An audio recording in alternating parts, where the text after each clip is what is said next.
Okay, so I've even got proper lighting today, so hopefully the colours will be better.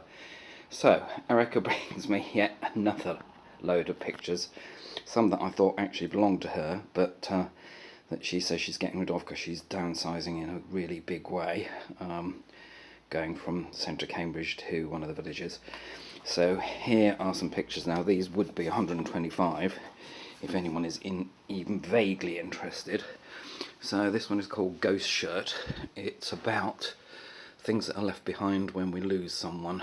So you go into their room and you find things, clothes, shoes, just detritus, and then they remind you of the person that is no longer with you. But that's happened twice recently, so but I think this one relates to quite a long time ago.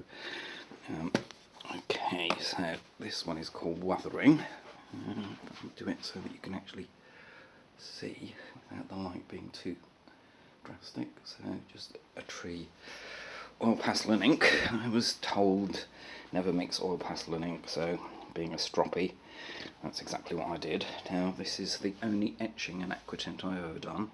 Did it on foundation course in 1990.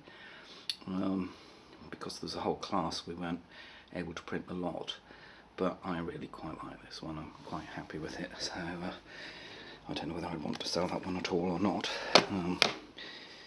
These are some of the more sort of I don't know, difficult mythological ones that so I like my brushes on bits of paper, stare at them like you would stare at a fire, for example, and then come up with an image.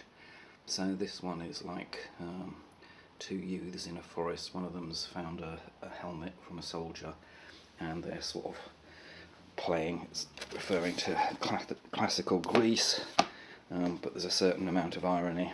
Now the other thing I do is on the backs of sketchbooks, I use them as cutting boards. That's why there's all these diagonal lines. Then I cover them in acrylic and make an image. So this one's called Arrangement. They've been framed again by Lester in Haslingfield, and I just love some of his frames. But he is my go-to guy when I've got the money. So this is another one from the back of a sketchbook, or just a piece of card from Marks and Spencer's.